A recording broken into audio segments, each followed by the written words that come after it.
En préparant le livre Israël, parlons-en, j'ai demandé à 2 assistantes d'aller dans les rues de Bruxelles, demander au hasard aux gens qu'est-ce qu'ils savaient sur l'histoire et sur la situation d'Israël.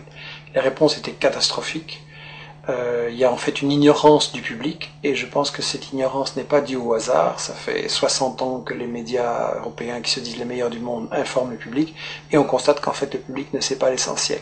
Je pense que c'est dû à une opération de propagande israélienne relayée par les médias, et je l'ai résumé dans ce que j'ai appelé les 10 grands médias mensonges qui justifient Israël. Le premier grand média mensonge, c'est qu'on nous dit Israël a été créé en réaction au génocide contre les Juifs en 40-45. Ça, c'est totalement faux. En fait, c'est un projet colonial qui est bien plus vieux, qui a été décidé au congrès de Bâle en 1897. Le mouvement nationaliste juif décide de coloniser la Palestine. À ce moment-là, on emploie le mot colonialisme, il n'est pas du tout honteux. Et ils font appel aux puissances coloniales de l'époque pour ce qu'ils se rendent compte qu'ils ont besoin d'être protégés. Ils demandent à l'Empire turc qui n'est pas intéressé, mais l'Empire britannique, lui, est très intéressé parce qu'il veut absolument avoir des colons qui vont être installés là au milieu du monde arabe, entre la partie ouest et la partie est. Ils veulent affaiblir l'Égypte, qui est une puissance qui les inquiète. Ils veulent contrôler le canal de Suez, qui est la route vers la colonie des Indes, qui leur rapporte énormément. Ensuite, les États-Unis vont prendre le relais. Eux, ce qui les intéresse, c'est le pétrole. Ils veulent un flic du pétrole. Et donc, création coloniale d'Israël ne date pas du tout de 40-45, c'est bien plutôt, c'est un projet colonial. Il faut rappeler qu'à l'époque, les puissances coloniales européennes se partagent l'Afrique comme un vulgaire morceau de gâteau. Il y a une conférence à Berlin en 1885 avec l'Angleterre, la France, le Portugal, la Belgique, l'Allemagne. On se partage l'Afrique comme un vulgaire gâteau. Il n'y a évidemment aucun Africain qui est invité, je veux dire. Et donc on est vraiment dans l'époque coloniale. Israël, c'est un projet colonial, il faut le dire. Alors, le deuxième grand mythe qui justifie Israël, c'est oui, mais les Juifs, en fait, ils retournent sur la terre dont ils auraient été chassés par l'Empire romain en 70 après Jésus-Christ. Ça, c'est aussi un mythe total, parce que, en fait, j'ai interviewé dans ce livre l'historien Shlomo Sand, qui a lui-même interviewé les historiens, les archéologues israéliens, et tout le monde dit non, il n'y a pas eu d'exode, et donc il n'y a pas de retour. En gros, les populations, elles sont restées là, elles n'ont pas bougé. Bien sûr, il y a eu des invasions, des migrations, des mélanges, mais en gros, elles n'ont pas bougé, les populations.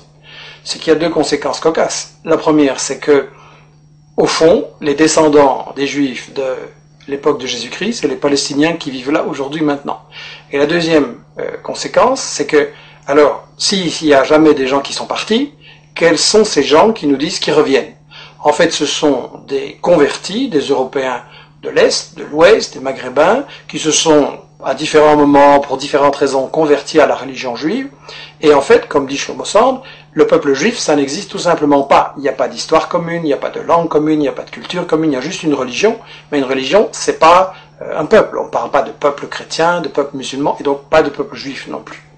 Alors, le troisième grand mythe, c'est l'idée que, en fait, c'est pas grave s'ils se sont installés là en Palestine pour coloniser, parce que nous dit-on, c'était un désert, c'était une terre sans peuple, donc c'était vide. Ça aussi, c'est un mensonge total. En réalité, les témoins de l'époque, déjà au 19e, début 19e, disent la Palestine, c'est un océan de blé. Il y a des cultures et des exportations, notamment vers la France, de l'huile, du savon, les fameuses oranges de Jaffa. Et d'ailleurs, quand les colons britanniques et puis les colons juifs vont vouloir s'installer en Palestine à partir de 1920, les paysans palestiniens refusent de céder leurs terres, et donc il y a des révoltes, il y a des grèves générales, il y a des manifestations avec de nombreux morts, il va même y avoir une guérilla en Palestine, donc c'était tout sauf un désert, et tout ça n'a été brisé que par une répression très très féroce de l'occupant britannique et des sionistes ensuite. Alors on nous dit, oui c'est vrai, il y avait des Palestiniens, mais enfin ils sont partis d'eux-mêmes. Ça aussi c'est faux. J'ai cru ça moi longtemps, et tout le monde a cru ça, et ça a été la grande version officielle d'Israël, jusqu'à ce qu'on a appelé les nouveaux historiens israéliens, Benny Morris qui est interviewé dans le livre, Papé et d'autres disent non, les Palestiniens ont été chassés par la violence, par la terreur, par toute une opération systématique pour les expulser en fait du pays, pour vider la terre de ses habitants. Donc ça c'est encore un mythe absolu, et ça c'est pour, disons, la partie historique. l'histoire d'Israël, tout ce qu'on nous cache, qui est très très important à comprendre. Et ensuite, ce qu'on nous dit sur la période actuelle, c'est que de toute façon, Israël, c'est la seule démocratie au Moyen-Orient et que donc il faut la défendre, c'est un État de droit. Premièrement, c'est pas un État de droit, c'est le seul État au monde où la Constitution ne fixe pas les limites du territoire. Dans tous les pays du monde, il y a une Constitution qui dit le territoire il commence là, il s'arrête là, et ça c'est notre pays. Israël non, parce qu'Israël c'est justement un projet d'expansion qui n'a pas de limite, et il y a donc une Constitution en plus totalement raciste qui dit que Israël c'est l'État des Juifs. Ce qui veut dire que les autres sont des sous-citoyens, des sous-hommes, et donc c'est la négation même de la démocratie, une constitution pareille. Donc Israël n'est absolument pas une démocratie, et je voudrais dire que en fait, Israël c'est le colonialisme, c'est le vol de la terre, c'est le nettoyage d'une population, ça ne peut pas être considéré comme une démocratie. Alors bien sûr on me dira, il y a un parlement, il y a des médias, il y a des profs d'UNIF qui critiquent, etc. C'est vrai, mais étant donné que c'est un État qui est basé sur le vol de la terre, ça veut dire qu'en fait c'est une démocratie entre les voleurs pour savoir comment ils vont continuer à voler. Et ça n'est pas une démocratie, c'est du colonialisme, c'est toujours de la dictature. Alors on nous dit que les États-Unis, eux, ceux qui cherchent à protéger, en protégeant Israël et en mettant plus de 3 milliards de dollars d'aide militaire en armement chaque année pour aider Israël à bombarder et attaquer ses voisins, on nous dit que les États-Unis, ce qu'ils veulent, c'est protéger la démocratie au Moyen-Orient. Bien. Si les États-Unis étaient pour la démocratie, ça se saurait parce que c'est eux qui ont mis en place et qui protègent les dictatures épouvantables de l'Arabie Saoudite, du Koweït, le tyran Moubarak avec du sang sur les mains.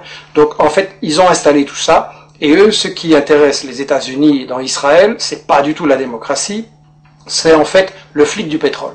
Et ça, dans le livre, Chomsky, Samir Amin l'explique très bien, et d'autres, les États-Unis veulent absolument contrôler le pétrole, donc le Moyen-Orient. Ils veulent briser tout État qui pourrait résister à ce projet et qui n'accepterait pas de donner son pétrole pour rien. On l'a vu avec les guerres d'Irak, on l'a vu avec d'autres agressions. Seulement, les États-Unis ne peuvent pas attaquer à tout bout de champ tous les pays du Moyen-Orient qui ne leur plaisent pas. Donc ils ont besoin de ce que Chomsky appelle dans son interview le flic de quartier. Israël, c'est ça, le flic de quartier. Dans le temps, les États-Unis avaient le Shah d'Iran, une dictature épouvantable qu'ils avaient imposée en renversant le premier ministre élu, Mossadegh, en 1953, et donc ils ont installé une dictature épouvantable. Mais ils ont perdu l'Iran, et donc maintenant, il ne leur reste pratiquement qu'Israël, et c'est pour ça que les États-Unis protègent Israël, alors que celui-ci viole le droit international, viole les conventions de l'ONU, viole l'égalité entre les êtres humains. Donc c'est clair, ça doit être clair, c'est une guerre économique ce qui est menée là par les États-Unis. Alors l'Europe, elle se prétend plus neutre, elle prétend qu'elle est à la recherche d'une solution entre les Israéliens et les Palestiniens. C'est absolument faux.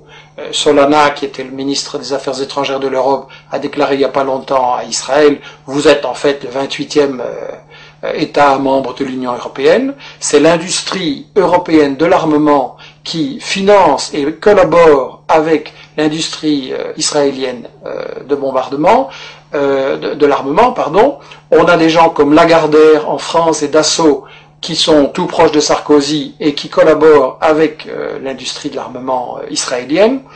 Et en plus, lorsque les Palestiniens ont élu leur gouvernement, l'Union européenne a refusé de le reconnaître. Elle a clairement donné le feu vert à Israël pour bombarder Gaza. Et donc là, ça doit être très clair que quand Netanyahou, Barak, Olmert et tous ces gens-là bombardent les Palestiniens, c'est Sarkozy, c'est Merkel et c'est les gouvernements européens en même temps qui bombardent. Ça, c'est quelque chose qu'on doit dire clairement à notre opinion.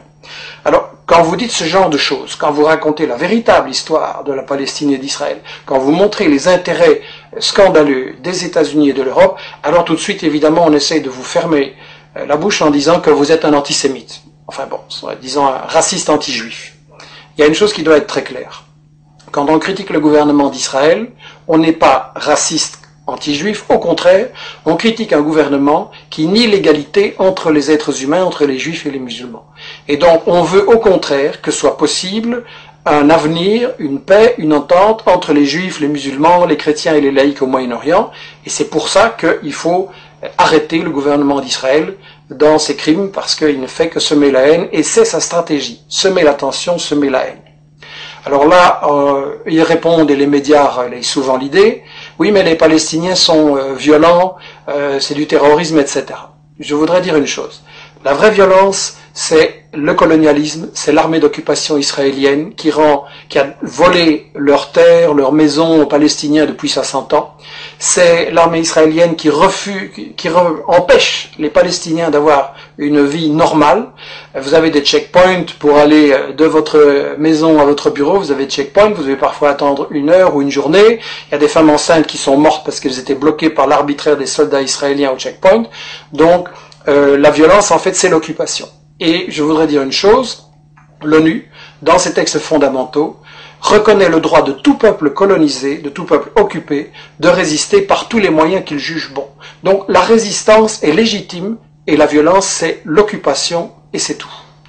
Et évidemment, le problème que beaucoup de gens se posent, c'est que face à tant de haine qui sont semées volontairement par Israël et ceux qui le soutiennent, les gens pensent, oui, c'est un conflit qui va durer toujours, il n'y a pas de solution, il y a trop de haine, etc.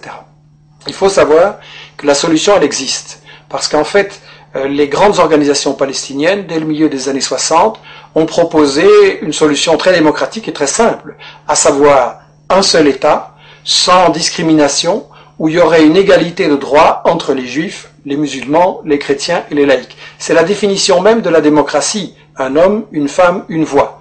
Et Israël a toujours refusé de négocier ces solutions.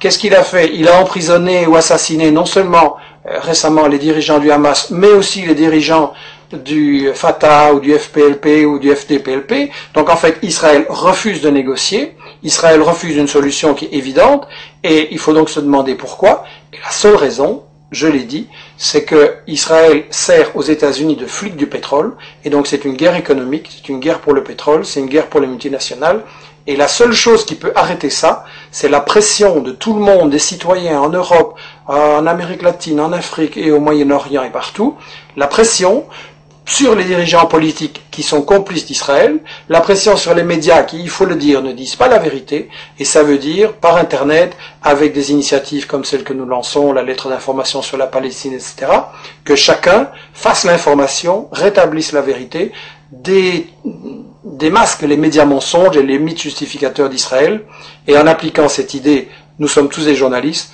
on arrivera véritablement, je pense, et assez rapidement, à une possibilité de négocier et de trouver une solution pour établir la paix au Moyen-Orient.